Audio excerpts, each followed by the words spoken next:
Assalamualaikum warahmatullahi wabarakatuh.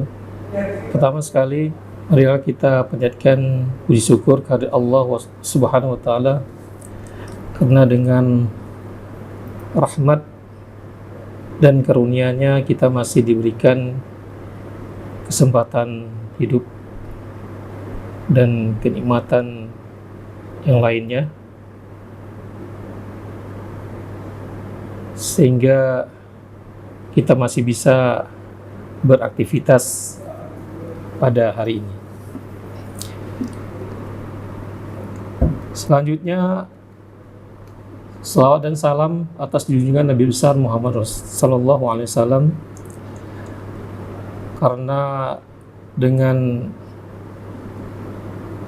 kedikdayaan, upaya, perjuangan, pengorbanan beliau dan para sahabat, sehingga kita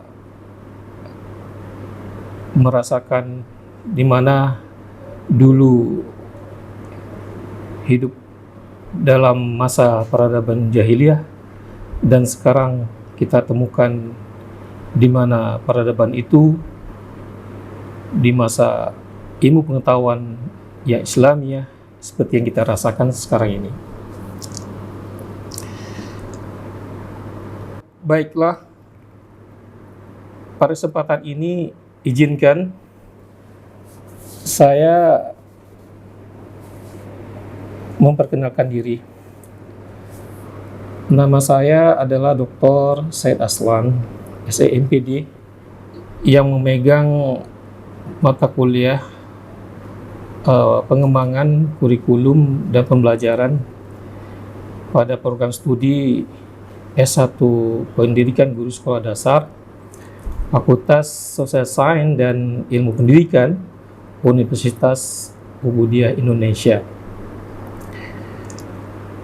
Pada saat ini berikan pula kesempatan pada saya untuk memberikan satu pernyataan diri dosen dalam unjuk kerja Tridharma Perguruan Tinggi, di mana materi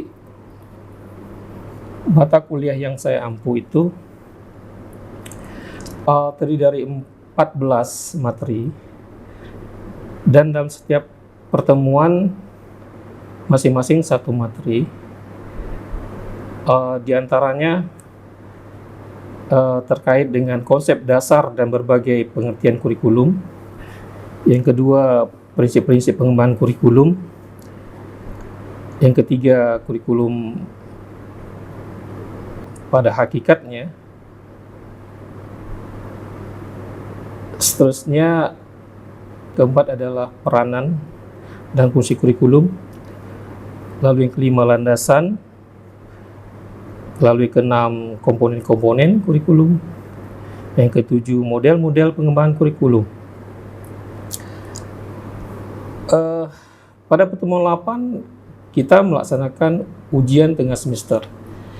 Ya, lalu yang ke-9 kita lanjutkan pada materi landasan filosofis dan tujuan pendidikan, lalu evaluasi kurikulum, proses pengembangan pembelajaran, pemilihan dan penerapan strategi pembelajaran, pengembangan kurikulum, sampai kepada yang terakhir evaluasi kurikulum dan juga inovasi pembelajaran. Adapun capaian pembelajaran mata kuliah ini, setelah menyelesaikan perkuliahan, di mana kita harapkan akan adanya output ya pengembangan kurikulum ini, yang kita harapkan di mana mahasiswa itu dapat memiliki wawasan yang komprehensif baik secara teoritis maupun praktis yang berkenaan dengan kurikulum dan pembelajaran tentunya. Selanjutnya, tentu secara teoritis mahasiswa diharapkan juga menguasai konsep-konsep ya kurikulum ya, di mana ya mahasiswa juga diberikan pemahaman tentang komponen-komponen kurikulum, landasan, sampai kepada yang kita harapkan adanya aktualisasi inovasi kurikulum pembelajaran itu sendiri. Demikianlah kata sambutan dari saya, dan sampai bertemu pada video pembelajaran berikut ini. Assalamualaikum warahmatullahi wabarakatuh. Waalaikumsalam warahmatullahi wabarakatuh. Alhamdulillah Rabbil Alamin. Puji syukur kepada Allah SWT. Nah, dengan rahmat dan karunia-Nya kita masih diberikan kesempatan hidup dan mendapatkan kenikmatan yang tidak terhingga, sehingga sampai pada saat ini kita rasakan bagaimana kenikmatan itu kita rasa. Kemudian junjungan atas Nabi besar Muhammad SAW, karena dengan perjuangan dan pengorbanan beliau dan para sahabat, sehingga kita sampai kepada peradaban, berilmu pengetahuan dan Islam. Sampai ketemu kembali kepada pembelajaran kita pada hari ini, di mana kita masih memiliki semangat ya. Dan pada saat ini izinkan Bapak menanya kepada Anda semua, apakah Anda semangat? Semangat. Oke. Baik. Tentu ya, selaku mahasiswa kita mesti dapat memanajemenkan bagaimana waktu dan sisi kegiatan kita atau aktivitas kita selama kita melakukannya. Baiklah, pada pertemuan kali ini kita akan memberikan satu materi pembelajaran tentang prinsip-prinsip kurikulum. Tentu pada pertemuan yang lalu kita banyak membahas tentang definisi kurikulum, kemudian dikaitkan dengan pembelajaran, tentu sangat menarik ya. Dan tentu kita telah diberikan wawasan tentang apa itu kurikulum dan apa itu pembelajaran. Pada slide berikut ini, tentu sedikit banyaknya kita mengetahui akan kurikulum. Ya, kata dasar dari kurikulum itu tentu tidak sama dengan pengertian kurikulum saat ini. Ya, dulu kurikulumnya hanya sederhana, sangat sederhana dalam memberikan pengertiannya gitu. Nah, di mana kata dasar kurikulum itu berasal dari bahasa Inggris ya. Dulu itu digunakan dalam dunia olahraga ya, berasal dari kata kurir ya, yang berikut ini ya. Kurir itu pelari dan kurir itu tempat berpacu.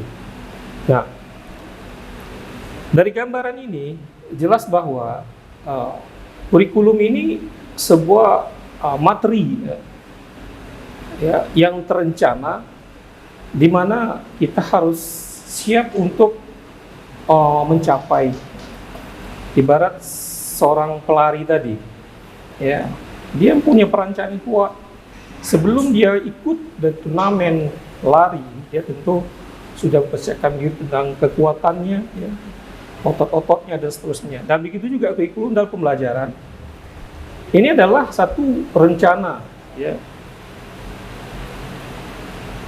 secara tertulis, di mana proses pembelajaran yang akan kita tempuh itu akan berhasil guna dan tepat sasaran.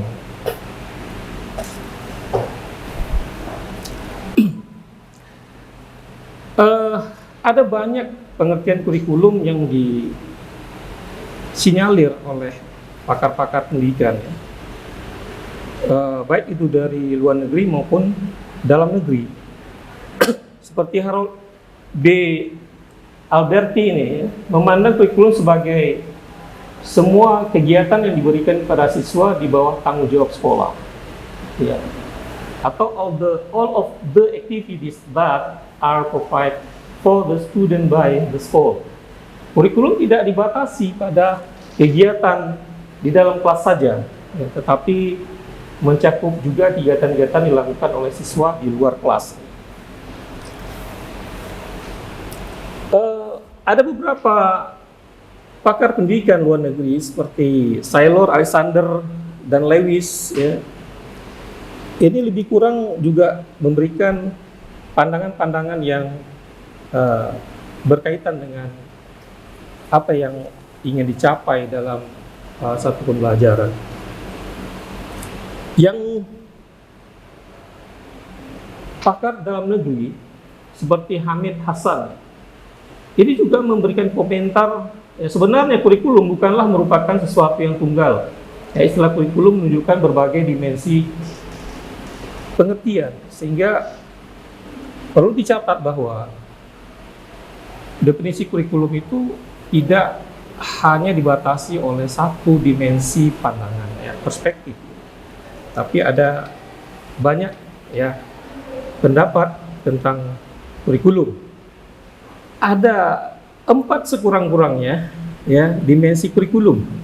Yang pertama, kurikulum sebagai suatu ide, ya, sebagai suatu ide. Yang kedua, kurikulum sebagai suatu rencana tertulis yang sebenarnya merupakan perwujudan dari kurikulum sebagai suatu ide itu sendiri.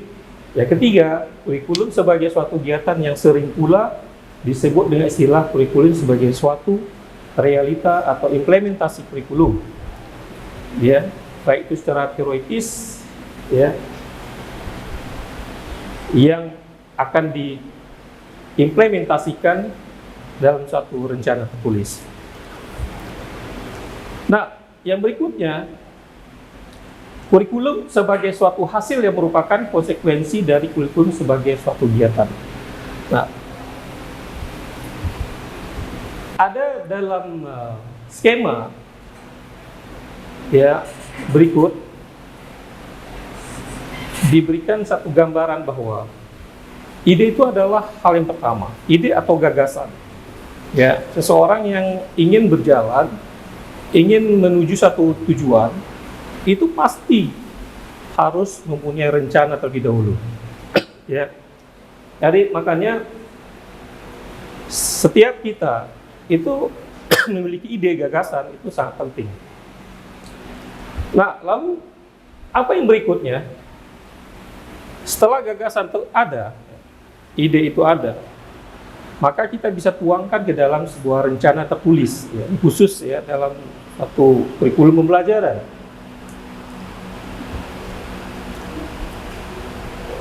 Ada hal-hal yang masih difilter, ya, disaring dalam suatu gagasan itu, mana yang potensial itu akan diambil, ya, akan dijadikan satu patronase, ya, satu standar buat rencana tertulis dalam rangka apa? Dalam rangka untuk mengimplementasikan, dalam melaksanakan, ya, kurikulum itu, ya.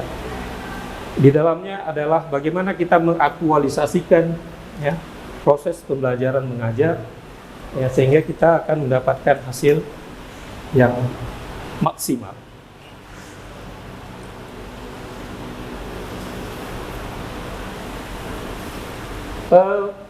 Berikut ada hal yang penting, ya, perlu kita dalami, ya, tentang bagaimana kita mengetahui peranan kurikulum. Ya, kurikulum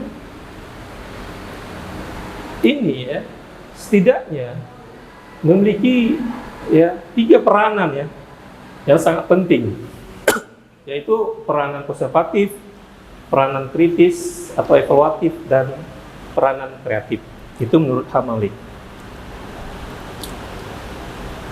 Yang pertama, peranan konservatif, di mana peranan konservatif ya itu menekankan bahwa kurikulum dapat dijadikan sebagai sarana untuk mentransmisikan nilai-nilai warisan ya budaya masa lalu yang dianggap masih relevan dengan masa kini ya kepada generasi muda atau generasi yang akan datang. Peranan ini sifatnya menjadi sangat mendasar karena disesuaikan dengan kenyataan bahwa pendidikan pada hakikatnya merupakan proses sosial. Ya, karena pendidikan sekarang ini tanpa pendidikan masa lalu itu tidak memberikan satu warna. Ya. Bahwa pendidikan masa lalu itu akan memberikan satu tolak ukur ya akan kemajuan pendidikan masa sekarang. Baratnya kita memilih kompas ya dalam mengarungi ya, aktivitas pendidikan. Baik, yang kedua, peranan kreatif. Ya. Peranan kreatif menekankan bahwa kurikulum harus mampu mengembangkan sesuatu yang baru sesuai dengan perkembangan yang terjadi dan kebutuhan-kebutuhan masyarakat pada masa sekarang dan masa akan datang. Lalu kurikulum kreatif itu harus mengandung hal yang dapat membantu setiap siswa mengembangkan semua potensi yang ada pada dirinya untuk memperoleh pengetahuan-pengetahuan baru, ya, pengetahuan-pengetahuan yang memiliki berpikir kritis, ya, dalam mendapatkan satu informasi-informasi yang terbaru kan, ya, seperti saat ini. Kemudian peranan kritis dan evaluatif. Peranan ini dilatar belakangi oleh adanya kenyataan bahwa nilai-nilai dan budaya yang hidup dalam masyarakat senantiasa mengalami perubahan, sehingga pewarisan nilai-nilai dan budaya masa lalu kepada siswa harus disesuaikan dengan kondisi yang terjadi pada masa sekarang. Nah, peranan kritis dan evaluatif ini menjadi satu rangkaian yang substansial ya, pada zamannya, di mana peranan-peranan kritis di mana mahasiswa ya diberikan satu peluang, kesempatan untuk melihat ya sedalam mungkin, seluas mungkin persoalan-persoalan pendidikan yang mereka alami. Ya, sehingga ada kontrol ya evaluasi di sana untuk mempertanggungjawabkan apa yang menjadi kritikan oleh mahasiswa. Ya. Baik, sampai di sini ada yang mau ditanyakan ya, karena ada ya 3 peranan tadi yang sangat mendasar untuk memberdayakan satu kurikulum. Silakan, siapa yang ingin bertanya? Ya. Ingin bertanya, Pak.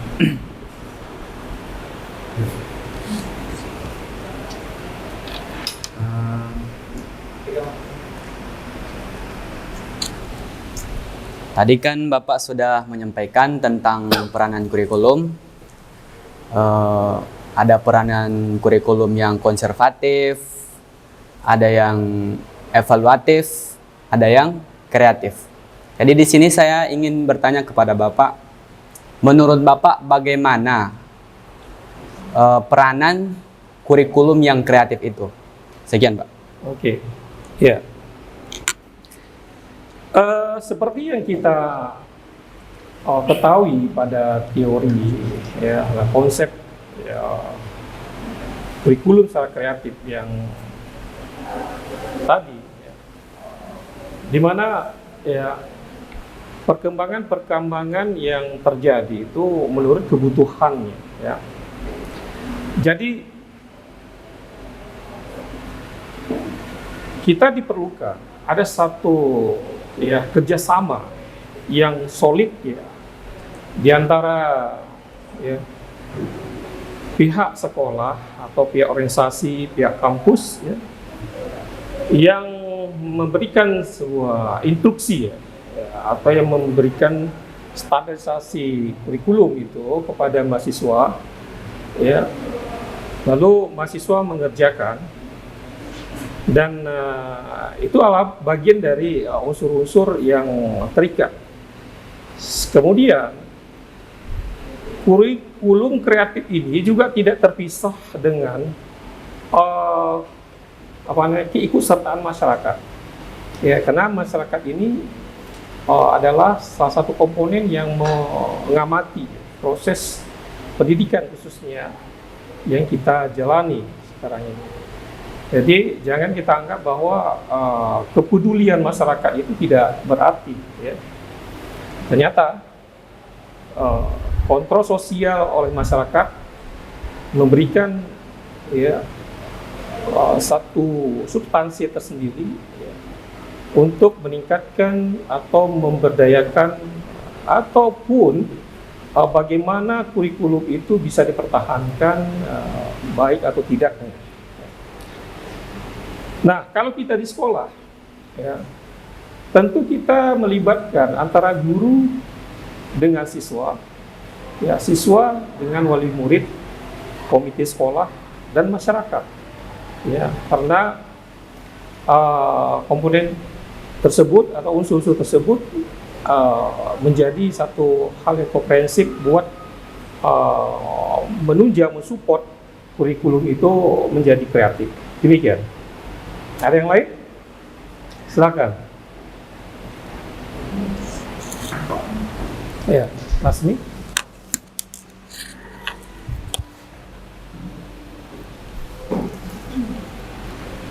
Assalamualaikum warahmatullahi wabarakatuh. Waalaikumsalam warahmatullahi wabarakatuh. Saya mau bertanya, Pak, mengapa kurikulum memiliki peran yang sangat strategi dalam kegiatan pendidikan? Oke, iya, tentu. Ya, terima kasih, Lasmi. Silakan kembali. Kurikulum merupakan strategi yang sangat penting. Karena tadi telah kita bahas, kita kaji bahwa kurikulum itu adalah rencana ya, pertama dalam memberikan masukan, menginput ya rencana-rencana kita untuk menuju di mana sumber-sumber pembelajaran itu dapat kita terapkan kepada siswa. Ini kalau calon-calon guru ya. Sehingga perlu adanya kita memberikan strategi ya terhadap kurikulum agar rencana tertulis ya, untuk pembelajaran ini jangan membosankan, bahwa materi kurikulum yang dibuat, digagas tentu akan memberikan satu manfaat, satu kebutuhan, satu layanan pendidikan yang sangat diinginkan oleh siswa tentunya jika kita berhadapan dengan pendidikan sekolah ya, satuan pendidikan sekolah dasar, karena anak sering bosan ya, sering bosan dalam menerima pembelajaran dari guru. Tentu strategi yang digunakan oleh guru tentu akan senantiasa dicari idenya, dicari gagasannya agar strategi ya pembelajaran di dalam kurikulum itu bisa hidup, artinya bisa bergairah gitu ya. Sehingga apa yang kita inginkan dalam aktivitas pembelajaran di kelas ya, kalau itu di satuan pendidikan, kalau di kampus itu adalah di mana di kelas ruangan mahasiswa itu bisa menyenangkan dalam menerima pembelajaran. Demikian. Adapun yang lain itu akan kita cari ya sumber referensi yang untuk memperkaya ya wawasan kita. Tentu hal ini tidak sampai di sini ya. Tentu akan banyak jawaban-jawaban sangat relevan untuk memberikan satu strategi kurikulum pembelajaran ya, yang kita pelajari sekarang ini. Baiklah, demikian pembelajaran kita pada hari ini. Semoga apa yang kita terima, kita dapatkan berkah ya, dan menjadi wacana yang bermanfaat ya untuk kita. Dan jangan lupa tetap semangat dalam mencari wawasan-wawasan pengetahuan yang baru, agar setiap kita masuk akan ada diskusi-diskusi yang menarik tentunya. Sampai jumpa di pertemuan berikutnya. Kita akhiri billahi taufik wal hidayah. Wassalamualaikum warahmatullahi wabarakatuh. Waalaikumsalam warahmatullahi wabarakatuh.